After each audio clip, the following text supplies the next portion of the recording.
49 anos, formado em Economia e Mecânica, foi diretor industrial da General Electric. Hoje acumula a função de vice-presidente de finanças do Vasco e gerente de projetos do novo CT do clube. Nosso convidado de hoje no Gestão em Campo é Carlos Leão Júnior.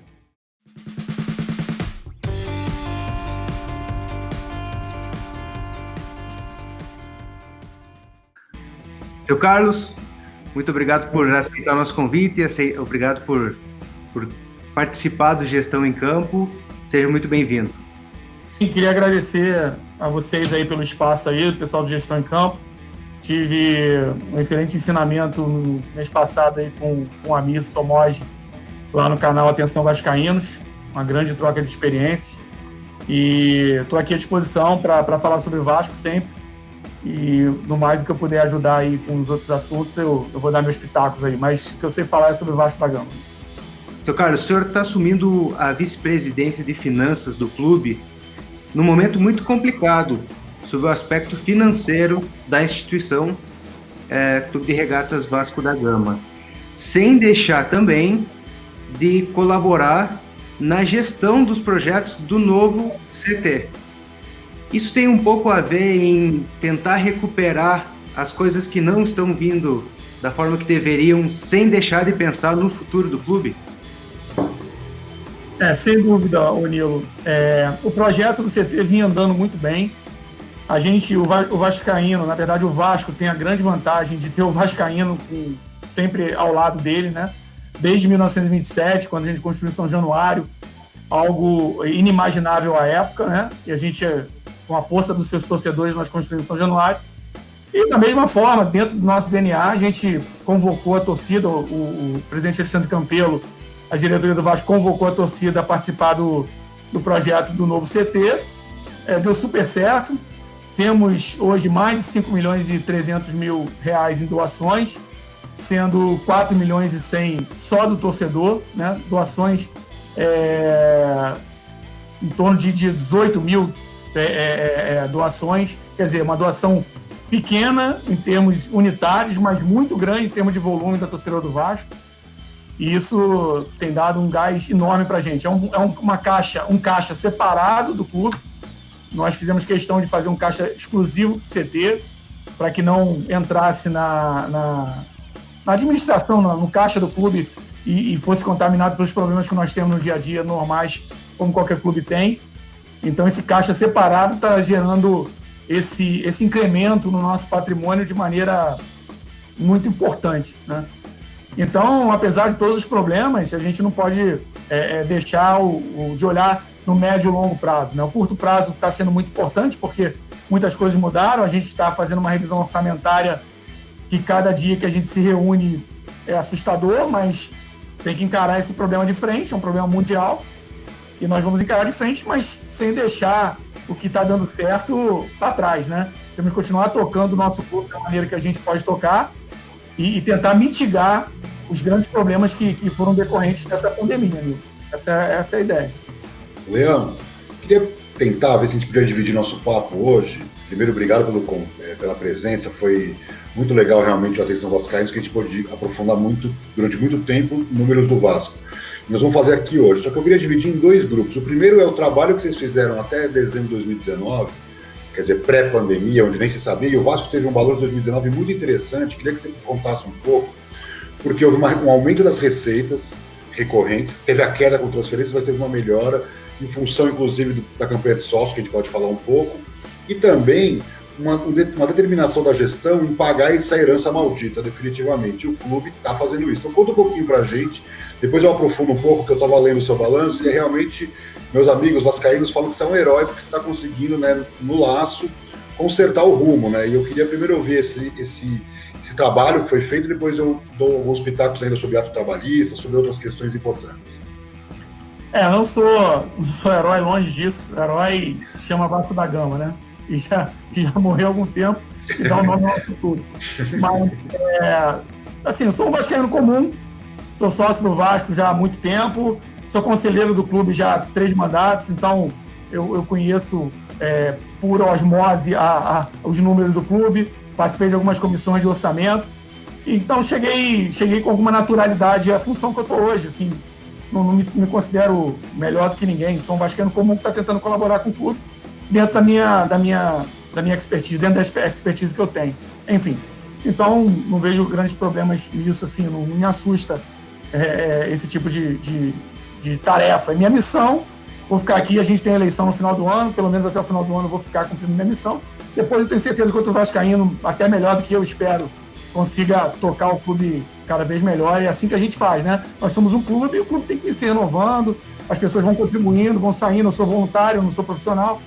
Então, a ideia é ajudar o clube, longe de ser herói, muito longe disso. Mas até porque não me assusta esse tipo de situação. Volto a falar, já conheço o Vasco há algum tempo.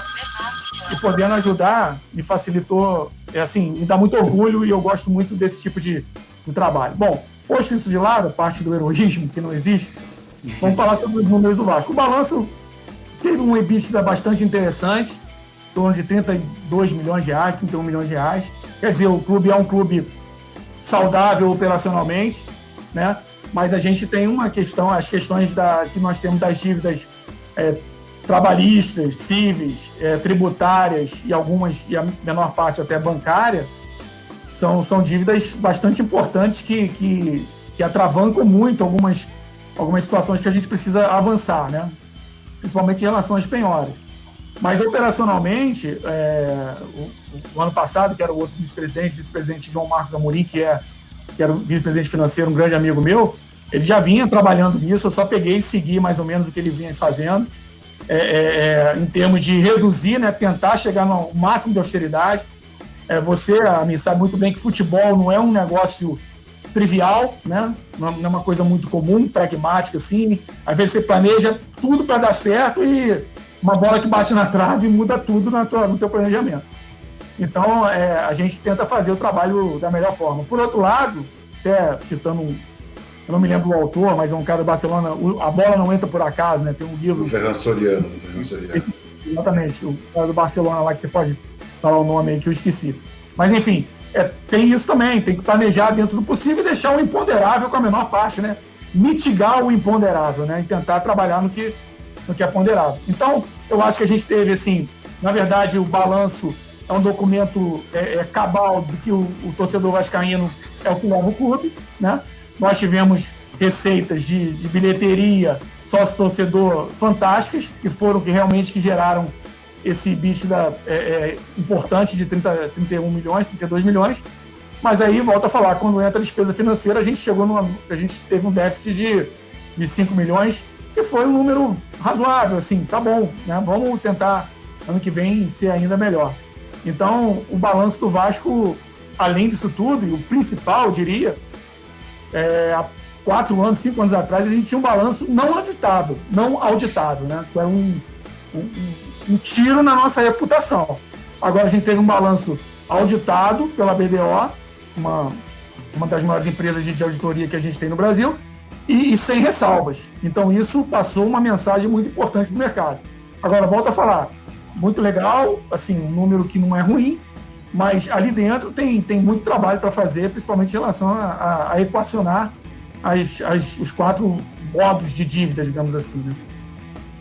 É muito legal, Leão, até só para um texto que está no balanço que eu queria dividir, que é interessante, que você vê como o clube, pela má administração do passado, hoje ele tem que usar uma parte do recurso gerada, como por exemplo com sócios, para equalizar a sua gestão que está aí toda bloqueada em penhoras. Então esse é o grande desafio que o Leão está comentando. Então você tem aqui 26 milhões para pagar credores em processos que bloqueavam judicialmente o clube, 23 milhões para o ato trabalhista, 12 milhões para dívidas contraídas em 2017 com bancos, 18 milhões em antecipações de TV e 3,4 milhões com a Procuradoria-Geral da Fazenda Nacional. Então, só para mostrar, né, para as pessoas entenderem, né, Leão, que é pegar um dinheiro que, por exemplo, poderia ser usado se o clube estivesse saudável, e estará saudável, e essa é a meta, né, e podemos discutir isso, como o Vasco está trabalhando para ser um clube saudável com novas receitas, mas também equalizar o passado. Não adianta também ficar crescendo e se endividando. Temos vários exemplos de clubes.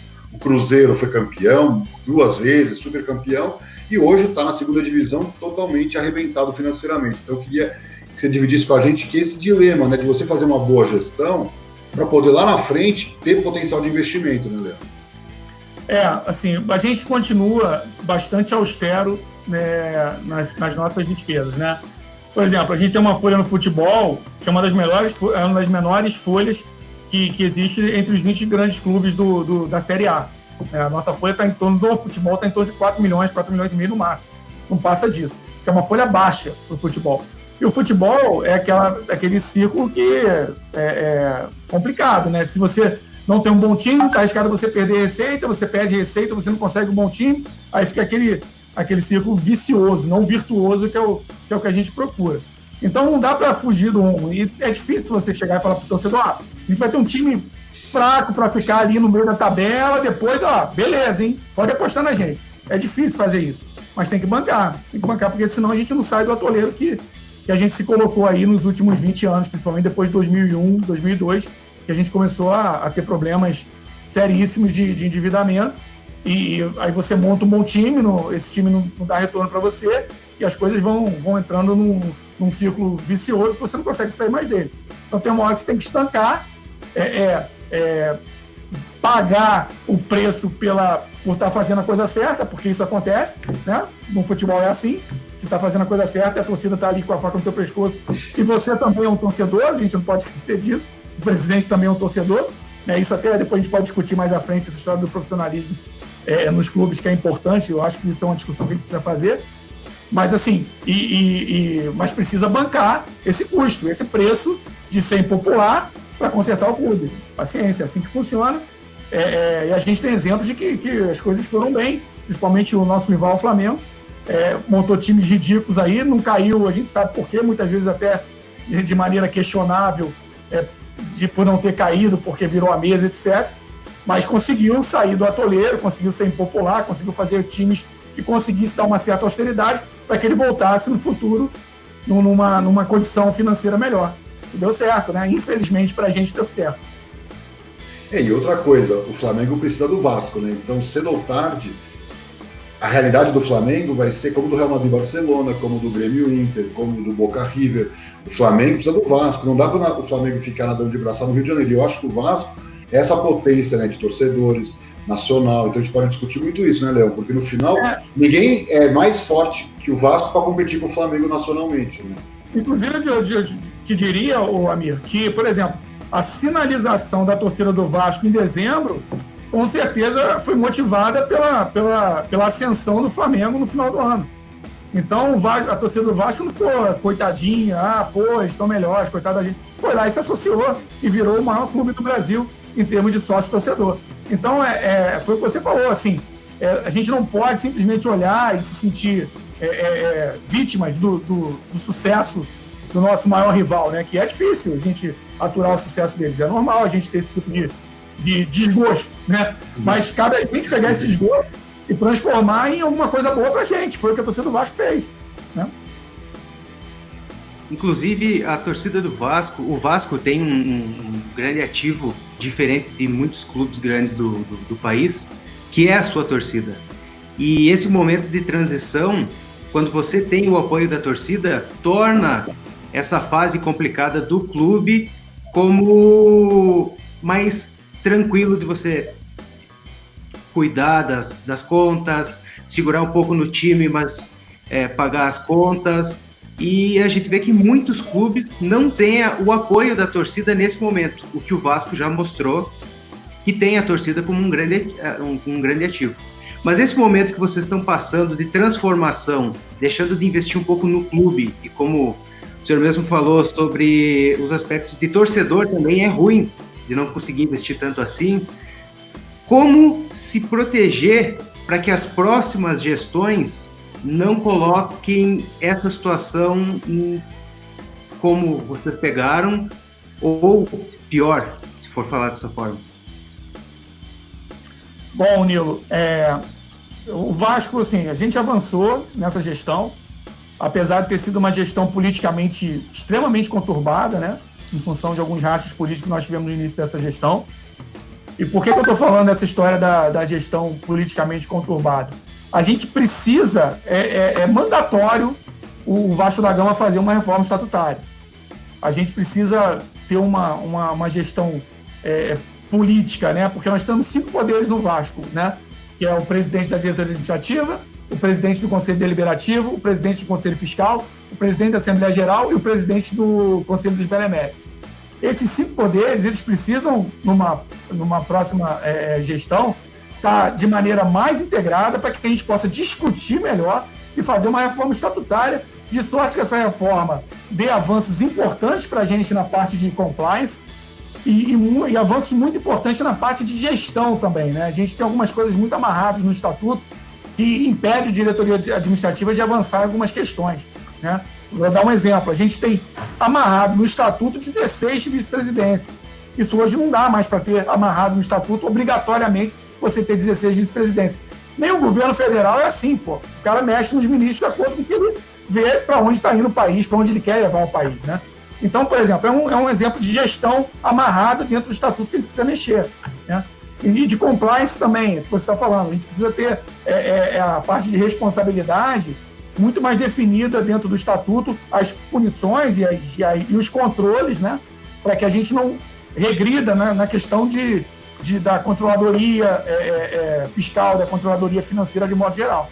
Então, eu entendo que a próxima gestão, seja quem for, precisa avançar fortemente na reforma estatutária do Vasco da Gama. A gente tem um estatuto de 1979, né, que houve adaptações apenas em função da legislação, quer dizer, quando a legislação mandava, o Profut, por exemplo, pedia algumas questões diferentes no estatuto, a gente fez adequações, mas a gente precisa fazer uma reforma estatutária bastante séria, bastante profunda, para que, volto a falar, respondendo a sua pergunta, entre uma parte de compliance muito forte e uma parte de responsabilidade, de responsabilização dos atos dos gestores muito mais eficiente. É assim que eu entendo que a gente vai conseguir avançar e não regredir ao longo das gestões. E, bom, eu gostaria de complementar também, a gente está indo para um nível de profissionalização no segundo escalão ali de diretoria muito importante. A gente tem um excelente CFO hoje profissional, Anderson Santos. A gente tem uma pessoa no marketing também, diretor profissional, executivo. A gente tem um diretor na Secretaria de Comunicação também, que foi o Eduardo Sá, diretor executivo, que fez o trabalho do sócio e torcedor de maneira espetacular, um sucesso tremendo, que a gente já falou aqui. Enfim, então a gente vem avançando nessa parte profissional também. Mas volto a falar, a reforma estatutária na próxima gestão é inadiável, a gente tem que fazer. E um ponto que é importante quando você fala em se proteger das próximas gerações, das próximas gestões, até porque pode ser que, se não na próxima gestão, na outra, vocês voltem a assumir sobre o aspecto competitivo, não para ficar tapando buraco, né? Claro, pô. Com a casa organizada. Claro. Ninguém gosta de ficar enxugando gelo, né? Ninguém gosta de ficar equilibrando o prato. Todo mundo gosta de investir, né? De avançar nesse sentido de crescimento. Pergunta para o Bandeira de Melo, né, Léo? É verdade, Bandeira. Ele carrega um piano ali no Flamengo, literalmente, como você falou, desinvestindo, né? Eu tenho os dados aqui, o Flamengo gastava tanto quanto o Vasco, né? Igual, era praticamente o mesmo nível de investimento, só que faturava muito mais e usava aquele dinheiro para pagar as dívidas. É a mesma coisa que o Vasco está fazendo. É isso. Ô, Amir, vou contar uma coisa para você, assim, que o meu segundo mandato, não lembro bem, a gente estava numa reunião do Conselho Deliberativo e a gente estava com um orçamento um pouco abaixo do Flamengo. E na época a gente discutiu isso, falou, caramba, tem que chegar aí, vamos ver se a gente consegue chegar no orçamento do Flamengo ali para a gente equilibrar as forças no ano que vem, não sei o quê. E eu me lembro que 2014 para 2015, eu não lembro se foi 2014 para 2015, 2015 para 2016, mas acho que foi 2014 para 2015. A gente estava naquela de equilibrar o orçamento com eles. Cara, 5 anos depois, 5, 6 anos depois, os caras têm 3 vezes o nosso orçamento, entendeu? Então, onde nós erramos? A gente precisa assumir essa culpa, né? E volta a falar, assim, não interessa quem foi o presidente, quem foi o vice-presidente, não interessa. A gente tem que assumir essa responsabilidade como vascaínos, que todos nós aqui dentro do clube somos, e tentar virar esse jogo. Como é que há 6 anos atrás a gente tinha um orçamento batendo com o melhor time do Brasil hoje, com o clube maior do Brasil hoje em termos de arrecadação, de receitas, e hoje a gente tem 3 vezes menos. Onde erramos, né? Não dá para errar de novo, cara. Não dá para errar de novo. E uma outra questão que eu acho importante do Vasco, que o crescimento do clube em 2019 veio de um lado com o sócio-torcedor e do outro com a questão do CT, né, Leandro? Então os dois estão ligados à paixão do torcedor. Então o que fica claro é que o que faltava para o vascaíno, eu acho que era uma boa administração onde ele pudesse também confiar, né, o seu dinheiro, a sua energia, a sua paixão. Acho que tem um pouco a ver também com o resgate de credibilidade, né? Eu acho que sim, senão a gente não teria 4 milhões e 300 aí de doações do torcedor. Assim, tem histórias, assim, eu até me arrepio, o cara vendeu a bicicleta lá no interior do Piauí para poder botar dinheiro no CT do Vasco, né? Isso aí saiu na mídia, saiu nos jornais aí, e nos portais também. É essa paixão que a gente precisa aproveitar para que o clube avance, entendeu? Porque a torcida é a razão do Vasco existir, cara. Sim, tinha que acabar a torcida, vai ter Vasco para quê? Não tem sentido nenhum. Então a gente precisa saber, entender, a torcida precisa entender que ela é a razão do Vasco existir e o Vasco existe por causa dela. Então ela precisa comprar essa briga. E a torcida do Vasco é espetacular nesse sentido. E só para colocar aqui, que a gente fala do nosso CT, além do CT profissional que a gente está fazendo, se Deus quiser, em agosto a gente vai inaugurar, a gente está fazendo um CT da base. E também antes de novembro, se Deus quiser, já vai estar pronto. O Campelo, o presidente Alexandre Campelo, tem um sócio Norte-Sul, que é um sócio de categoria específica, até colocando o que o Nilo colocou, falando uma questão que o Nilo colocou algum tempo atrás aí. Nossa torcida, além de ser grande, ela é uma torcida com uma capilaridade muito grande. O Vasco tem torcida em todos os estados do Brasil, todos os estados do Brasil. Então, isso aí a gente precisa de muita responsabilidade nesse sentido também. Então, com a presidente Alexandre Campelo pegou esse Norte-Sul. O que é Norte-Sul? O Norte-Sul é uma modalidade de sócio-torcedor só para torcedores de fora do Rio de Janeiro. É o torcedor Norte-Sul. Toda a receita de Norte-Sul, a partir desse mês que passou agora, que foram as renovações, vai ser direcionada para a base e será dado a transparência de como esse dinheiro foi utilizado.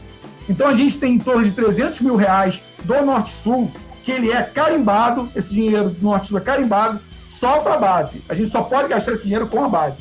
Então a gente pega esse dinheiro, 300 mil hoje, né? Depois pode ser mais. Mas de 300 mil hoje, a gente utiliza esse dinheiro na base, só no futebol de base, e presta conta para o torcedor desse dinheiro do Norte-Sul. Então é uma coisa muito importante que tem sido feita nessa gestão, é consolidar a base do Vasco como uma das melhores bases do Brasil. E a gente vai fazer um CT agora. Hoje a gente tem um campo, a gente vai estar subindo para 4 campos e com uma estrutura de vestiário, de salas, de atendimento médico muito melhor. Então, antes de novembro, a gente já vai ter, se Deus quiser, em agosto, o CT profissional inaugurado e antes de novembro, o CT da base inaugurado também. Inaugurado não, na verdade, modernizado com mais 3 campos. Bancado, só para finalizar, bancado pelo torcedor de fora do estado do Rio de Janeiro, através da modalidade Norte-Sul de sócio-torcedor. Muito bom. Outra questão, e agora, claro, com a questão da pandemia, como é que estão as coisas? Como é que vocês estão lidando? Claro que tem um período agora extremo de redução salarial, de queda brutal das receitas, logo mais os campeonatos voltam, mas conta pra gente um pouco, porque, claro, todo esse cenário era o pré-pandemia e o Vasco fez uma lição de casa importante, então poderia estar muito pior, né? Você tem vários exemplos como o Cruzeiro, que eu citei, Corinthians, o São Paulo, que estão realmente numa situação dramática, enfrentando a pandemia que vocês também estão enfrentando. Então conta pra gente um pouco essa questão, né, como é que o Vasco está enfrentando essa redução brutal das receitas. Bom, a gente tentou mitigar os pagamentos também, né? Da mesma forma que a gente teve, por exemplo, o Azeite Royal na primeira semana, um dos patrocinadores, só um exemplo, né? Já rescindiu o contrato, só aí a gente já perdeu mais de R$1 milhão na veia, né? Então a gente começou a ter esse tipo de problema, a gente começou também a mitigar o fluxo de recebimento começou a secar e a gente começou a aumentar, a secar também o fluxo de pagamentos da maneira que a gente podia. Lógico que o governo federal ajudou, né? A gente interrompeu o pagamento do Profut, nós pedimos a extensão dessa interrupção e fomos atendidos, então a gente interrompeu esse pagamento no fluxo de pagamento. A gente interrompeu a parte do trabalhista também, nós conseguimos na justiça o interrompimento não na justiça no processo, né, mas na solicitação à justiça, o interrompimento do ato trabalhista, que também tem ajudado a gente a manter essas receitas dentro do clube para poder pagar os salários, e a gente conseguiu vender um ativo que a gente precisava vender. A gente vendeu o jogador Marrone do Atlético Mineiro, que gerou aí 20 milhões de reais para a gente poder tocar o clube da maneira que a gente precisa tocar até o final do ano. Com o retorno das competições, como o Amir não está no Rio de Janeiro, mas o futebol carioca foi o primeiro a retornar, né? Então a gente já retornou com o campeonato. Isso aí já destrava alguns recursos que a gente tinha travados, de patrocinador e da própria TV. Agora, só de TV, não vou dizer que a gente vai perder 30 milhões. No orçamento desse ano, a gente perdeu 30 milhões. Tem a premiação... Questão do pay-per-view, né? Questão de premiação, questão de pay-per-view, tem muita coisa aí, né? Pay-per-view nós perdemos mesmo, assim, né? 50% no pay-per-view. A premiação que entraria em dezembro já não vai entrar mais em dezembro. A premiação do final do ano do brasileiro, do Campeonato Brasileiro, a gente previu 18 milhões para entrar em dezembro, não vai entrar em dezembro, só vai entrar em fevereiro ou março, depende para quando vai acabar o Campeonato Brasileiro. A Globo escorregou todo o fluxo de pagamento dela, né? Ela ia começar a pagar o brasileiro agora em maio, só vai começar a pagar em agosto. Então a gente, mais uma vez, postergou essa receita lá para frente. A gente tinha um atraso de salário, então nós não propusemos redução de salário dos jogadores. Isso, de certa forma, foi muito bom, foi honesto, e os jogadores entenderam que, peraí, os caras estão fazendo o esforço lá que tem que fazer, não vão reduzir o salário, então a gente também vai ter um pouquinho mais de tolerância no recebimento. Foi assim, simples dessa forma. Então a gente tentou mitigar o fluxo de pagamentos e aumentar o fluxo de recebimentos, da maneira que a gente podia aumentar, né? Ou pelo menos não reduzir na mesma proporção para tentar manter alguma coisa, o clube rodando. E acho que, se Deus quiser, o pior já passou, né? A gente sem competição, sem ninguém trabalhar, sem jogador trabalhar, o clube parado. Estou em São Januário hoje, tem muito mais gente, a gente está retornando aos poucos com os funcionários. Então, acho que o pior já passou. A gente conseguiu destravar algumas verbas que estavam travadas em função de não estar entregando o marketing, né? Porque o nosso marketing é o futebol. Então, a gente vem trabalhando nesse sentido. E a gente pagou, com a venda do ativo, uma boa parte do salário que a gente está devendo, que a gente vinha devendo. A gente ainda está devendo ainda 2 meses. E vamos tirar aí. A gente tem mais ativos que podem ser vendidos. E é dessa forma que a gente vem se sustentando, né? Até porque a venda de ativos ainda infelizmente, muito importante para o modelo que nós temos hoje. O Amir sabe disso aí, deve ter pego o balanço dos outros clubes. Se você tirar o balanço dos outros clubes, os jogadores ficam piores do que o do Vasco. Mas com a venda dos jogadores, fica muito melhor. E a gente tem uma base fantástica, a gente tem jogadores fantásticos, que a gente precisa fazer dinheiro com esse ativo. A torcida do Vasco não gosta de ouvir isso, eu sou criticado pra caramba por causa disso, mas eu não estou aqui também para agradar todo mundo, estou aqui para fazer o meu trabalho e tentar botar o Vasco financeiramente nos eixos para que a gente volte a ser o clube espetacular, competitivamente espetacular que a gente foi num passado bem próximo e vai voltar a ser no futuro bem próximo, se Deus quiser. E com a moeda, né, Leão, isso o torcedor tem que entender que agora fica um nível de diferença brutal. Qualquer time pequeno da Europa hoje vem para cá com uma proposta e leva, né, com 5,5, o dólar 5,5, quer dizer, então fica quase, se com 4-1 já era impossível segurar, então, e o próprio jogador quer ir embora, né, o torcedor tem que entender que também muitas vezes realiza, né, o sonho, né, da independência financeira, se é um garoto muito jovem, tem muita coisa envolvida numa transferência, não é só a questão do clube, né. Eu não sei se eu te respondi, Amir, mas só para complementar o que você perguntou, a gente tem um grupo de revisão orçamentária, né? A gente está fazendo a revisão orçamentária, assim, não adianta ficar aquele orçamento lá, bonito na parede, porque não vai fazer. Então, isso aí tem assustado bastante a gente. Então, a notícia difícil de dar é essa. 30 milhões que era para estar dentro desse orçamento não vai estar mais. Espero que pelo menos parte desses 30 milhões vão estar no ano que vem, ótimo, pelo menos isso. Mas nós perdemos patrocinadores, perdemos uma parte da TV de pay-per-view, enfim, os 30 milhões, 20 milhões, 25 milhões vão para o ano que vem. A gente está revisando isso ainda. Mas 5 milhões, 7 milhões é perda de televisão na veia, né? Sem falar que depois eu não quero entrar nesse assunto, nessa questão da Globo aí, que está bastante turbulenta nesse momento, com os clubes cariocas. Bom, essa é uma parte. Outra parte, a parte boa, é que quando nós fizemos a renovação, nós botamos no orçamento que a gente ia renovar 60%, mais ou menos. Aquele boom que nós tivemos em dezembro, nós fomos conservadores no orçamento e falou, se a gente ficar com 60% desse boom, tá bom. Porque, cachorro como é que foi associado, o amigo flamenguista, minha mãe, minha avó, minha tia, todo mundo e tal. E 30 mil associações foi por boletos, né? Então, boleto, a gente sabia que ia perder muita coisa de boleto. Nós perdemos 90% das renovações de boleto, né? E nós ganhamos 75% das renovações que estavam no cartão. Isso é importante também. É a mágica, as pessoas não sabem, mas faz muita diferença na adimplência do sócio-torcedor. Sim, na renovação, então, faz muito mais. Porque o boleto o cara pagou 6 meses de uma vez só, né? E depois ele precisa renovar e pedir outro boleto. Quando você renova no cartão, que é uma renovação até automática, você consegue uma retenção muito maior. E não estou falando segredo para você aqui. Mas, enfim, deixa eu dar a notícia boa. A notícia boa é que a gente botou 60%, a gente teve 66% de retenção no sócio-torcedor.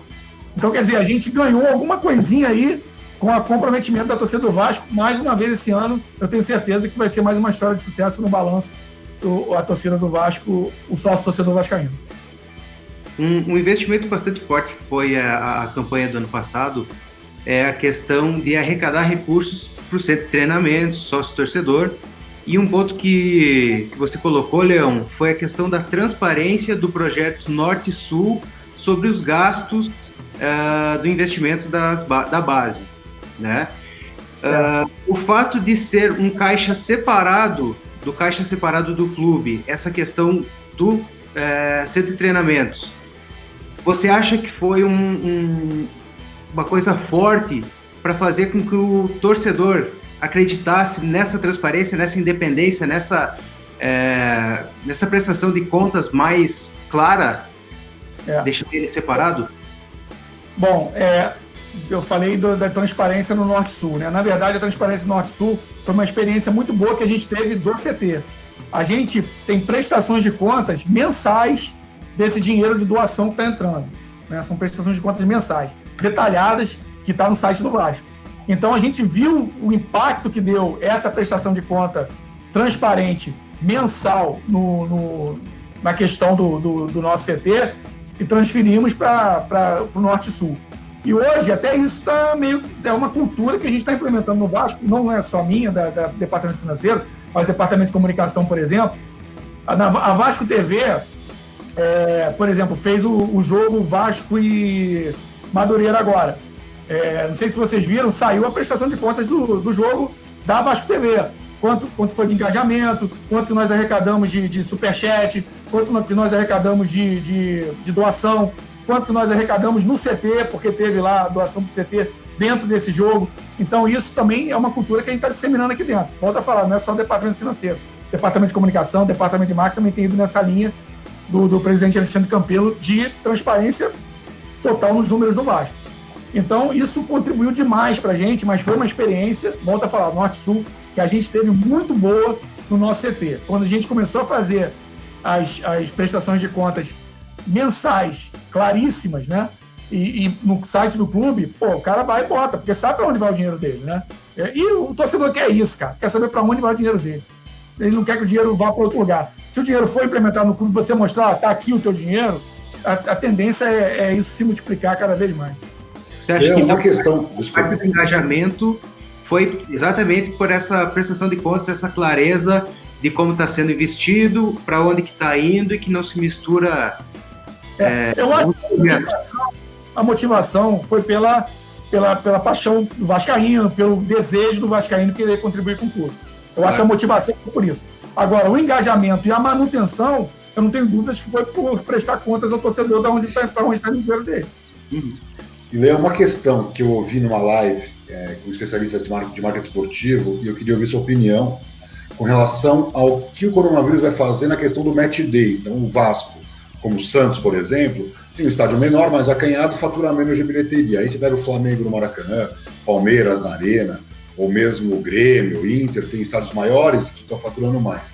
com o coronavírus, ele brincou, ele chamou, é o Armênio Neto, né, que falou isso, eu gostei muito, ele falou, entrou um carro madrinha na pista que meio que equiparou a receita de estádio, que era uma coisa muito distante, o Vasco pro Flamengo, a diferença era enorme. E agora, pelo menos agora, 2020, com certeza, provavelmente pelos protocolos, 2021 sem público, ou bem reduzido, né? Se tivermos público. Então eu queria ver sua opinião. Você que corrobora disso também, se você acha que de repente pode haver um reequilíbrio de forças, claro que é uma perda generalizada para todo mundo, perde o Flamengo, perde o Vasco, perde o Madureira, não tem ninguém ganhando. Mas conta para mim sua opinião, o que você acha desse papo do carro madrinha dando uma segurada nas discrepâncias entre os clubes? Eu preferiria que a gente tivesse um carro melhor e chegasse no primeiro lugar do que o carro madrinha entrar para poder todo mundo trazer todo mundo para o nível mais baixo, né? Mas assim, eu acho que vai haver, assim, a despesa do Flamengo é muito maior, então quando todo mundo cai para zero, quem tem despesa maior vai sofrer mais, né? Mas assim, eu acho que a competitividade existe, a concorrência existe, mas eu acho que o Vasco tem que trabalhar no que ele tem que fazer, entendeu? Assim, pega lá as coisas boas que o Flamengo fez e tal, e traz aqui para dentro e vai trabalhando nisso, porque o Vasco tem especificidades que o Flamengo não tem. Até te corrigindo, Amir, se é que eu tenho essa honra, o Maracanã é o estado do Flamengo, tá? Lógico.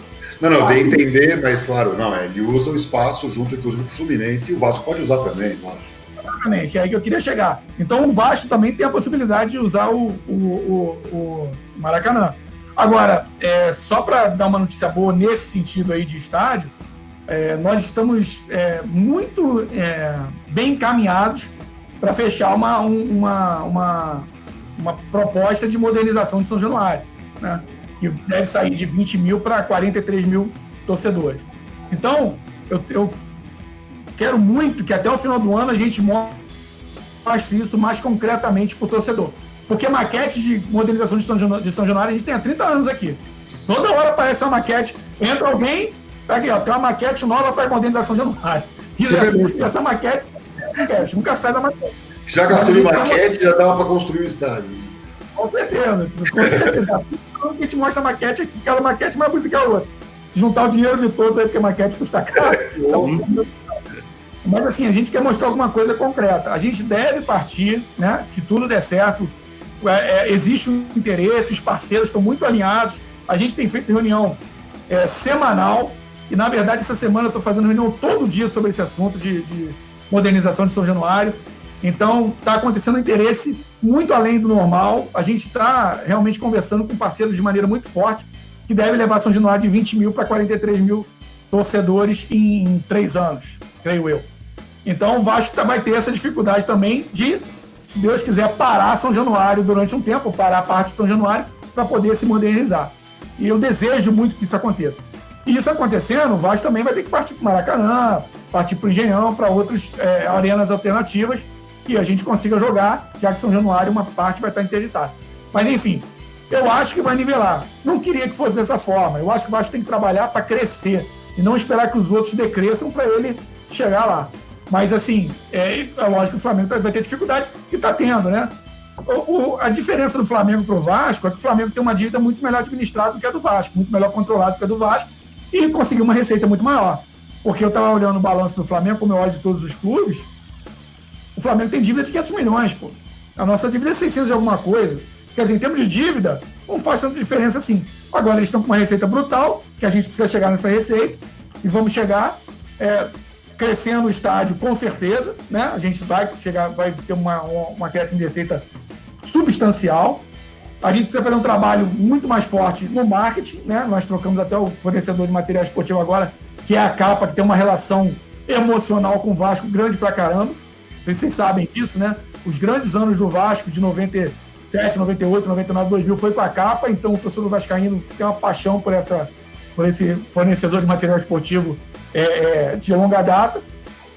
A gente tem a Vasco TV crescendo absurdamente, não sei se vocês chegaram a checar esse número, mas só nesse jogo contra o Madureira nós saímos de 530 mil inscrições para mais de 700 mil inscrições. Quer dizer, num jogo só nós conseguimos 170 mil inscrições. Num evento, em decorrência desse evento, nós conseguimos 170 mil inscrições adicionais. Então, eu acho que a Vasco TV vai ser um adicional. Agora, me permita dar uma opinião, Amir. em relação à televisão, eu não consigo ver hoje os clubes competindo com a Globo em streaming, entendeu? Eu não consigo ver esse valor. Eu não consigo ver.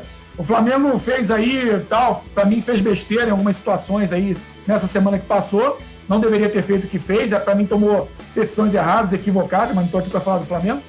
E tu vê que, ó, se fechasse por 18 milhões lá com a Globo, não tava com dificuldade de conseguir 9. Entendeu? Então, vamos ter muita calma nessa hora, sem paixão, sem globolixo, essas besteiras todas aí. Vamos ter bastante responsabilidade que a gente está fazendo com um parceiro nosso, que é um parceiro, né? Eu não morro de amores pela Globo, nem a Globo morre de amores pelo Vasco. Mas a gente se precisa, né? A Globo precisa do Vasco, o Vasco precisa da Globo. Ou de outra televisão qualquer que seja, vantajosa. Que é o seguinte, a gente precisa ter muito cuidado com essa história. O Vasco TV pode crescer, vai crescer, mas não precisa abrir mão da TV também por causa disso, né? A gente precisa ter muito cuidado nessa situação, achar essa arrogância de achar que você vai virar uma rede de televisão e transmitir treino e ganhar dinheiro com treino. Cara, calma. Ninguém conseguiu provar que isso está certo até hoje, entendeu? Então a gente precisa ter muito cuidado. Bom, não sei se eu respondi, mas receita. A gente precisa aumentar São Januário, a gente precisa crescer nossas receitas nas redes sociais, principalmente com a Vasco TV. A gente precisa vender, precisa investir na base para vender os ativos melhor, né? A gente precisa vender nossos ativos melhor e mais. E o sócio torcedor precisa continuar sendo bem tratado para poder continuar gerando receita importante para o clube, não só na associação, mas no consumo também, né? É só uma questão que você falou que foi muito importante. Eu escrevi um artigo para o Meio Mensagem criticando duramente o modelo que foi empregado da SMP e essa briga entre Globo e Bolsonaro e usar o futebol, porque se o Flamengo está fazendo isso, mas já teve uma falha brutal de operação.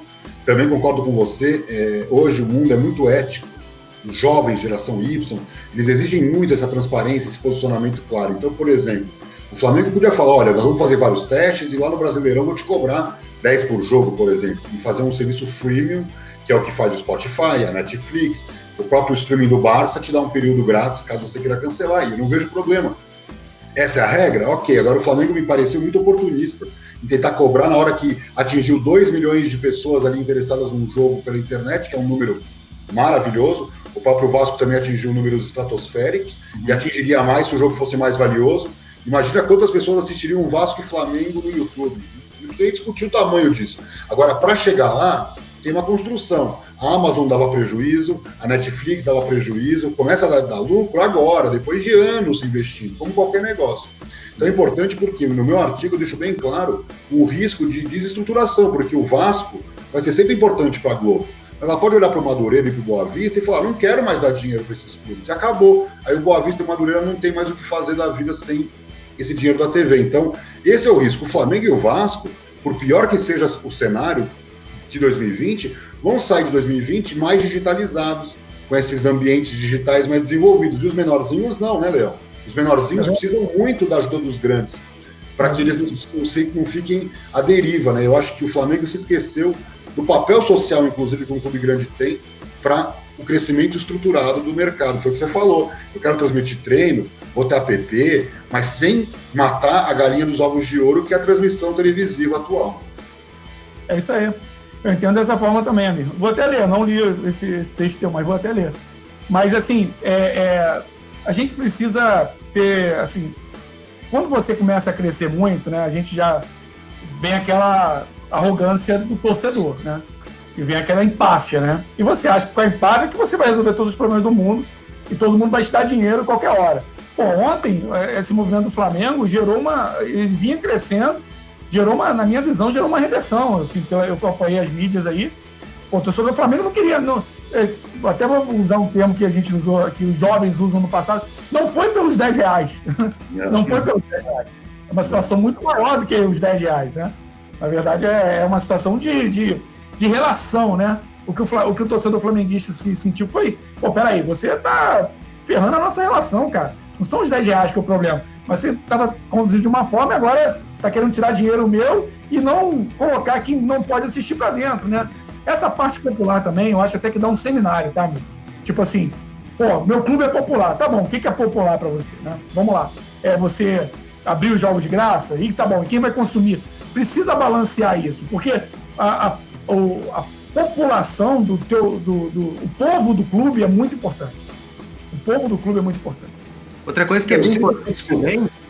Só para finalizar, eu acho que tem uma questão muito importante que o sócio tem que ter um tratamento diferenciado, com novos conteúdos, com novos benefícios, mas eu acho que a transmissão de um jogo que era para ser na TV aberta gratuita, não dá para você querer cobrar num aplicativo que ninguém conhece, que o cara lá da favela vai consumir o plano de dados dele, tem mil outras questões, mas eu concordo com você. Não dá para exigir que o sócio pague também e ajude o clube diretamente, né, de uma maneira bem consistente, e não dê algum benefício como se fosse o heavy user, né, do mercado corporativo. Então, eu só acho importante a gente sempre lembrar que o jogo estaria livre e grátis na TV aberta, é sempre importante isso. Sim, sim. O cara, até se o cara não tivesse televisão, ia ver o jogo. Isso, ia no boteco.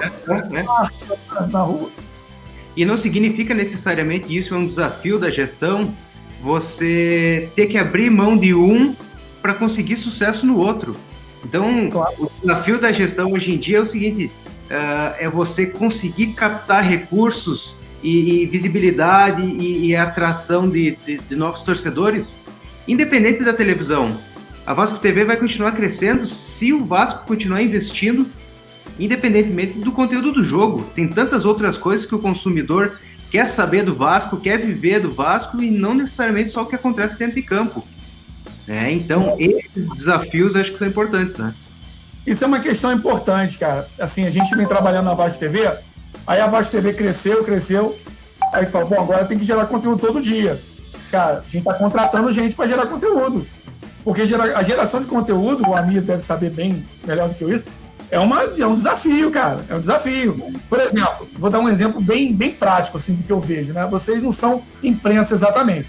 Mas, cara, o futebol parou, os caras, como é que eu vou produzir conteúdo? Aí todo dia eu tinha que falar de CT, tinha que falar de quanto é que você está perdendo. E o cara quer saber de futebol, né? Tanto é que o PPV caiu a metade, o cara quer saber do futebol. Então, você precisa gerar conteúdo. Quando você não tem conteúdo, a TV cai. E o Vasco está começando a cair, a ver esse problema. Que crescer, eu falo isso pro meu filho, né? Tô cheio de espinha. Meu irmão, crescer é assim. Crescer é espinha, é problema, né? Mudar de voz, todo mundo, as garotas não vão gostar de você quando você estiver crescendo. É assim que funciona. Crescer não é fácil, crescer é difícil. E você precisa se adaptar ao seu crescimento. O Vasco TV hoje está tendo esse tipo de problema, ótimo problema. Precisa gerar mais conteúdo, porque a demanda por conteúdo está muito maior. Você tinha 500, você tem 200 a 1.000 a mais querendo conteúdo. E a gente está começando a montar uma equipe, na verdade, continuando a montagem dessa equipe para geração de conteúdo da Vasco TV. Hoje tem entrevista do Andrei. Bota o Andrei lá para ser entrevistado. O cara vai ser entrevistado e vai dar audiência. Uhum. E todo mundo quer saber sobre números, inclusive o nosso programa. E nós temos um quadro que se chama O Número da Semana. É isso aí, Nilão. São números assustadores que vêm da Europa, porque, claro, lá a pandemia começou antes, então os números acabam saindo primeiro. E tem um dado que vem da Espanha, que mostra que houve uma redução de 14% na prática esportiva da população espanhola por conta da pandemia, por questões óbvias, clubes fechados, academias, parques, e com isso, olha que loucura, haverá um aumento do gasto público com saúde da ordem de 2,3 bilhões de euros. Quer dizer, 14% de menos prática esportiva na sociedade espanhola equivale a um aumento de gastos públicos com saúde de 2,3 bilhões de euros. Então fica aqui, né, mostrar que o impacto vai muito além do futebol profissional ou do esporte profissional, mas também na questão de saúde pública, porque o sistema de saúde que já está sofrendo por questões da Covid ainda tem o impacto das pessoas mais sedentárias por conta da pandemia, gastando mais em serviços públicos de saúde. Quer dizer, não é só o cara não pagar o clube ou a academia, é ele ficar menos saudável e ter que usar o serviço público de saúde. Olha que situação. Sem querer sair do assunto, isso aí acontece muito no saneamento básico, né? Quando você não investe no saneamento básico, você sobe o seu gasto com saúde pública, né? Então o governo precisa investir saúde e em saneamento básico, por exemplo, para não ter mais doença, para não gerar problema no sistema de saúde. Enfim, é só para fazer um paralelo aí com o governo federal. Mas importante, eu não sabia disso. Muito dinheiro. Esse número que o Amir passou é importante porque tá mostrando que cada vez mais o brasileiro está interessado nas coisas que acontecem fora, e principalmente no futebol fora. E a gente vinha falando sobre streaming e os desafios da Vasco TV. Precisa conquistar também aquele consumidor que é torcedor do Vasco, mas que assinou o canal do Barcelona, que assiste o Real Madrid, que assiste o Bayern de Munique. Como voltar, Leão, a atrair esses jovens que até bem pouco tempo não tinham esse conteúdo do Vasco e se acostumaram a assistir futebol através do YouTube, não da televisão? Cara, não é minha especialidade, eu não estudo essa área. Mas uma experiência que eu posso te falar aqui dentro do Vasco, que mostraram um projeto bem interessante, que pode ser um fator bem legal para atrair os pequenos vascaínos para o Vasco, vamos dizer assim, os torcedores para dentro dos clubes. E esporte, cara. Eu acho que esportes é o momento, assim. Olha que eu não jogo PS4, meu filho pede para jogar comigo, cara, eu fico ali para fingir, porque eu não tenho a menor ideia do que é X, do que é bola, do que é quadrado, eu prefiro fazer uma derivada integral do que com todos os dedos e tal. Enfim, brincadeiras à parte, eu entendo dessa forma, assim, apresentaram um projeto aqui pra gente, o Vasco está fazendo um esportes agora, só que de mais parte social, né? Tirar o pessoal da barreira do Vasco, trazer para dentro do Vasco, praticar esportes aqui dentro e não praticar esportes lá fora, dentro da barreira do Vasco, que é uma comunidade que nós temos aqui vizinha ao estádio de São Januário. Então, eu acho que a gente pode ir por esse caminho, entendeu? Eu acho que, por exemplo, eles fizeram lá, vamos fazer um campeonato no dia do jogo do Vasco, aí faz um campeonato com 100 pequenos vascaínos ou jovens vascaínos, né? E o cara vai jogando e tal. Quando acabar, o campeonato acaba 9 horas e entra o jogo do Vasco, entendeu? O cara vai e emenda no jogo do Vasco. Eu acho que esse tipo de trabalho em esporte, que inclusive a gente não está na fase ainda de gerar receita o Vasco, mas é um plano nosso, gerar receita com o esporte, eu acho que é por aí, principalmente com relação ao pessoal teenager, né? 14, 15, 16 anos, eu acho que o Vasco pode por aí. Agora, outra coisa importante é acesso ao estádio melhor, né, para as famílias, conforto maior dentro do estádio. Nenhum pai gosta de trazer o filho num lugar que pode ter uma confusão e sair uma briga e ele ser machucado. Então a gente precisa melhorar o estádio, no caso do Vasco, tá? Melhorar o estádio de São Januário em relação a segurança, conforto, acessibilidade, A e B, né, que é alimentação e bebida ali para as crianças também. Enfim, gerar atratividade dentro do estádio do Vasco para que os pais possam trazer as crianças e eles virarem ou se tornarem vascaínos assíduos, né? Então, eu entendo dessa forma. Primeiro, fazer o esporte, eu acho que isso é importante. Eu não achava importante, tá? Estou falando de maneira muito, muito a cavalheiro, porque não é uma coisa que eu gosto. Mas eu vi o quanto isso tem impacto nessa nova geração. E, por exemplo, a gente bota o Vasco, tem o... Não sei se está aqui, né? Tá aqui. O PES, né? PES 2020, né? Pô, cara, isso assim, pra mim, tá na manga e tal. Pô, e os jovens adoram que o Vasco seja patrocinado pela Pro Evolution Soccer, né? Pela Konama, não lembro. Konama. Então, acho que pode ir por aí. E, além disso, ter todo o conforto, ou gerar todas as possibilidades e condições para que o pai vascaíno consiga trazer as crianças para dentro do estádio. É uma coisa que eu tenho já há muito tempo. Vascaíno tem que estar dentro do Vasco, cara. Tem que estar dentro do Vasco. Ou tem que estar dentro do calabouço, ou tem que estar dentro de São Januário, ou tem que estar dentro da mega loja, ou tem que estar dentro do museu, da sala de troféu. Vascaíno tem que estar dentro do Vasco. Nós temos isso, né? A nossa vantagem em relação aos outros 3 clubes é que a gente tem uma identidade com São Januário absurda, assim. É a nossa casa mesmo, assim. A gente gosta muito disso aqui. Então, tem que trazer os torcedores para dentro de São Januário, para dentro do Vasco. Nós temos uma casa enorme, vai ficar muito melhor e eu acho que dessa forma a gente consegue fidelizar os jovens para serem vascaínos. E eu vou falar em esportes também, eu gosto. Bom, nós temos um quadro para finalizar, Leão, que a gente chama ele de ping-pong.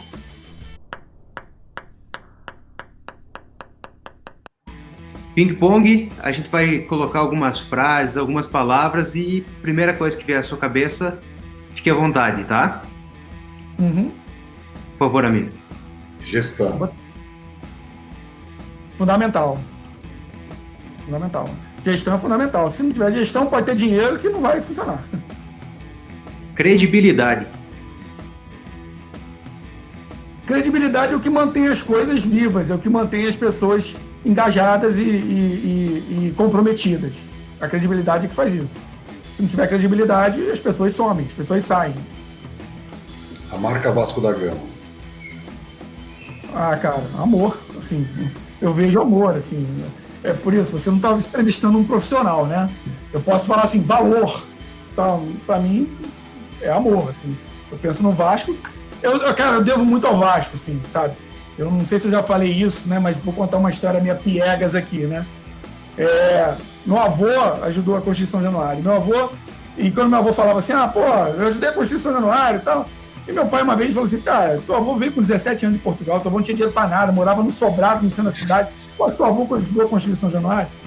Depois a gente foi vendo, meu avô, ele foi eletricista de uma empresa que prestou serviço na construção de São Januário. Então, realmente ele construiu, né? Ajudou a construir. Só que o que eu quero dizer com isso? Cara, filho tem que ser o time do pai. Para mim, isso é uma verdade na vida. Se não fosse o Vasco, cara, eu talvez daria um beijo no meu avô no Natal, no aniversário dele, meu pai também, talvez abraçasse ele no aniversário. Mas, cara, devido ao Vasco existir na nossa vida, os nossos laços foram muito maiores, muito mais fortes e muito mais amorosos por causa do Vasco. Eu devo muito ao Vasco. Muito legal. O Vasco daqui a 5 anos. Eu acho que o Vasco daqui a 5 anos vai ser um clube saudável financeiramente, que voltará a ter as glórias que sempre teve. Bicampeão sul-americano, tetracampeão brasileiro, uma parte social muito importante. Nós temos um colégio aqui que está sendo reformado agora, Colégio Vasco da Gama. Eu nem sei se tem em outro lugar no Brasil, mas no Rio não tem. O Vasco tem um colégio, né, que acolhe os seus atletas, os filhos dos funcionários. Então a gente vê o Vasco pela parte social também muito melhor. Não só um clube vitorioso, um time vitorioso, mas um clube maior e mais solidário e mais acolhedor para o seu torcedor e para os seus funcionários também. Daqui a 5 anos, né? Acho que daqui a 3 anos. Fair play financeiro. Cara, isso a mim pode falar melhor do que eu. Eu não tenho uma opinião formada a respeito disso. Eu não sei muito bem como é que é o mecanismo na Europa, né? Agora, eu sou muito a favor de livre mercado, cara. E assim, eu acho que no livre mercado você precisa deixar que as pessoas, que o mercado se adeque ao que está acontecendo. Assim, então é difícil, assim, eu sou economista, né? Então eu vejo de maneira muito pragmática. O fair play financeiro, vou falar uma besteira aqui, tá, amigo?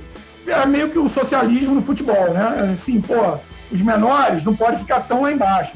O que eu acho, em relação ao fair play financeiro, o que eu acho que deveria ser feito, talvez, é algo mais pro draft que existe na NBA, entendeu? Do tipo assim, ó, os melhores jogadores podem ser contratados primeiro por esses clubes que estão mais embaixo e tal. Eu acho que deveria ir mais por aí. Eu não sei como é que é o fair play financeiro na França, por exemplo. O Paris Saint-Germain compra todo mundo e é campeão. O Bayern de Munique também é campeão há 9 anos na Alemanha. E tem fair play financeiro. Na França, o Lyon foi campeão há 9 anos. Tem fair play financeiro. Até que ponto isso equilibra? Desculpa aí se eu estou até indo contra o que o Amir às vezes pode escrever. Mas assim, eu não tenho conhecimento, primeiro, para dizer, mas o efeito que eu vejo não me parece um efeito equânime, igualitário. O fair play financeiro na Europa, ele trabalha muito com grandes déficits. Eles querem reduzir grandes déficits. Então, o clube não pode fechar com grandes déficits. Essa seria a lógica, né? O Corinthians fechou com 177 milhões de prejuízo. Isso deveria ser punido, né? Essa é a grande discussão. Porque o clube hoje pode dever, pode não pagar, e se ele conseguir ser campeão, se ele conseguir performar nesse modelo caótico, parabéns, isso está errado, né? Essa é a visão, porque se o Vasco está fazendo tudo organizadinho, e não é campeão, e o outro está todo organizado e é campeão, tem alguma coisa errada na regulação dessa competição. Então é muito mais pelo déficit e pelo controle de dívida do que efetivamente sobre equilíbrios orçamentários, porque não tem como você equilibrar o PSG com o Monaco, não tem como, porque eles são muito menores, né?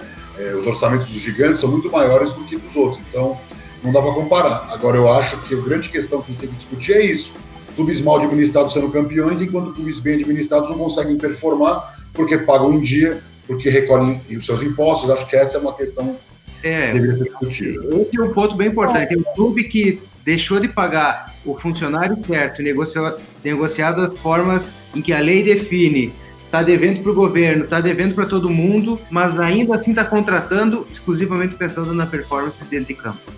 Mas aí não seria mais pelo lado... Bom, agora eu vou aprender com vocês aqui. Mas aí não seria mais pelo lado da responsabilidade fiscal do clube, assim, exatamente? Porque eu entendi aqui, o objetivo do fair play financeiro é não desequilibrar tanto a balança, né? Eu entendia dessa forma, mas pelo que você está me falando, não é. Na verdade, é a responsabilização dos clubes de fazerem uma gestão correta, não é isso? Controle financeiro da gestão.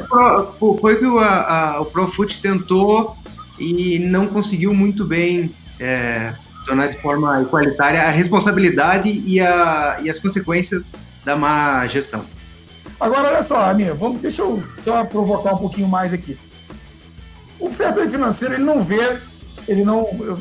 desculpa que eu estou errado, que eu me corrijo. Ele não enxerga a procedência do capital. Por exemplo, o Abramovich vem da Rússia, né? Se eu não me engano. Aí o cara vem e traz um caminhão de dinheiro. Se vem eu acho que não vem, tá? Se vem de tráfico, se vem do gás, se vem de negociatas, se vem de trabalho infantil, sei lá, alguma coisa assim. Eles enxergam isso, assim, quando o cara pega e bota o dinheiro todo para dentro? Não, então isso tá é uma questão profunda, entendeu? E eu vou falar, você mais profundo ainda. O Manchester City foi punido pela UEFA e o PSG não. Então tem 2 pesos e 2 medidas. Eu sou contra os dois, eu acho que é isso que você falou. Eles estão burlando a regulação, porque, por exemplo, só para o pessoal ter uma ideia, o grupo que o PSG faz parte tem quase 700 bilhões de dólares em ativos. 700 bilhões de dólares é o PIB de um país, é uma loucura. Então, o que é o orçamento do PSG dentro desse oceano, né, de petrodólares? Então, eles colocam sim, os patrocínios são inflados, isso a própria UEFA demonstrou, mas alguns são punidos e outros não. E isso é a grande verdade, porque a regulação tem que ser equânime. Então, se o cara conseguir de forma justa atrair um patrocínio novo, ok. Agora, se é da família do dono, aí você tem que discutir. O Abramovich, pelo menos, é um cara mais justo. Ele injeta recurso próprio, ele não fica inventando história de patrocínios, amigos. Ele vai lá e bota dinheiro, que também é errado. Ele empresta. O Chelsea deve para o dono. Como qualquer empresa, né? O dono vai lá e fica injetando capital. O dono do Manchester City injetou 1,5 bi de euros só para contratar jogador. Quer dizer, isso aqui não tem viabilidade nenhuma, né? Isso aqui é completamente uma loucura, é um brinquedo na mão desses sheiks. Então, é isso. Você está certíssimo, Léo, porque não adianta também vir fazer todo um projeto lindo, maravilhoso pela CBF, e aí o cara vai lá e burla, inflando, tipo Palmeiras com a Crefisa, por exemplo. Isso aí me preocupa muito mais, entendeu? Do que essa competitividade. Assim, o Atlético Mineiro, você citou o Marlone, o cara está contratando em meio à crise, que o Atlético Mineiro tem o Mecenas, que é um homem muito rico que tá ajudando, e vai fazer o estádio, ninguém está discutindo isso. Mas enquanto está todo mundo puxando o freio de mão, ele está acelerando, ele pode bater em frente com o muro, porque o Vasco quer ser campeão, o Flamengo quer ser campeão, o São Paulo, o Corinthians, todo mundo, né? O Grêmio, tem o Atlético Paranaense, então não é assim tão simples ser campeão brasileiro ou campeão da Copa do Brasil. Agora, assim, voltando ao assunto da competitividade, eu acho que essa história do draft da NBA poderia ser pensado, ser adaptado aqui no país, entendeu? Eu acho muito injusto, assim, o Flamengo, por exemplo, tem uma folha de 10 milhões, entendeu? Aí a folha do 10 milhões não, deve ser bem mais até, 18 milhões. Tá maior. 17 milhões, eu acho que são 17 milhões. Enfim, aí ele vai disputar com Volta Redonda, que tem uma folha de 500 mil, né? Mas aí, mas vamos pro Brasil, sei lá, o Paraná, por exemplo. Também tem uma folha muito maior que a do Volta Redonda, tem 2 milhões de folha. Então esse fair play financeiro para a competitividade, eu acho que deveria ser mais importante, assim. Enfim, Mas eu acho que a responsabilidade fiscal deveria trabalhar nisso, sinceramente. Sem dúvida. Por exemplo, só para finalizar, o Atlético deve salário e gasta 500 milhões em jogador, cara. Sim. Porque é o Rubens Menin, né, que é o dono da MRV, que banca isso aí. Aí, juro zero. Primeiro que eu também não acredito nisso, tá, amigo? Não vou chegar mais à frente. Não, é dinheiro de graça. Não existe dinheiro de graça. Para mim, não existe dinheiro de graça. Tem um limite nesse dinheiro de graça aí. A Crefisa foi noticiada pelo Lei em Campo várias vezes, né, que a Crefisa acabou impactando as dívidas do Palmeiras, porque era doação e a Receita foi lá e falou, não existe doação. No mundo de hoje tem que cobrar juros, né? Normal, você tem que ter uma operação estruturada, né? Você não pode simplesmente sair injetando recursos sem contrapartida nenhuma, e a gente sabe que tem venda de jogador, tem outras questões que estão envolvidas, né? Ele está apenas antecipando, né, Léo? É uma antecipação de recebível, né? O Paulo Nobre fez isso, né? Exato. O Paulo Nobre colocou e já tirou, eu acho, até. Tirou. Não, o futebol ainda precisa ser muito pensado, muito estudado, muito profissionalizado. Sim. E eu gostaria, em nome do Gestão em Campo, do canal Lei em Campo, de agradecer, Leão, a tua participação, o teu tempo, a tua disponibilidade, o teu conhecimento. Muito obrigado mais uma vez por participar do Gestão em Campo. A casa estará sempre aberta. Foi um prazer essa conversa contigo aí. Muito obrigado, Nilo. Muito obrigado, Amir, que eu já considero um amigo já. Acompanho sempre ele lá nas redes sociais. E é sempre bom falar de Vasco. Estarei sempre à disposição de vocês aí, porque vocês precisarem. E conte comigo aí para falar do meu amado Clube Vasco da Gama. Legal, Leão. Parabéns pelo trabalho. É muito legal ver o Vasco, né, totalmente redirecionando na sua administração, com feitos tão superlativos como esses que você passou aqui pra gente. Parabéns. E muito legal, né, Emílio? Ter mais um papo com grandes nomes do futebol, nos mostrando o caminho que a gestão tem que seguir, né, para o futuro dos clubes no Brasil. E mostrar que futebol não é só o que acontece dentro de campo. Tem um monte de gente importante que está trabalhando nos bastidores, está sofrendo quando as coisas não dão certo, e muitas vezes quando o trabalho vem dando resultado, quem recebe o mérito são os seguintes, né? Que já pegou a situação um pouco mais fácil. Nós somos torcedores, com certeza nós vamos escolher isso de alguma forma no futuro, né? Essa é a parte boa da história, né? Esteja quem estiver, o trabalho bom do cara vai ser bom para mim de alguma forma, com certeza. É verdade. Leão, um abração. Obrigado mais uma vez. Obrigado a todos aí, um abraço. Tchau, tchau. Valeu, tchau.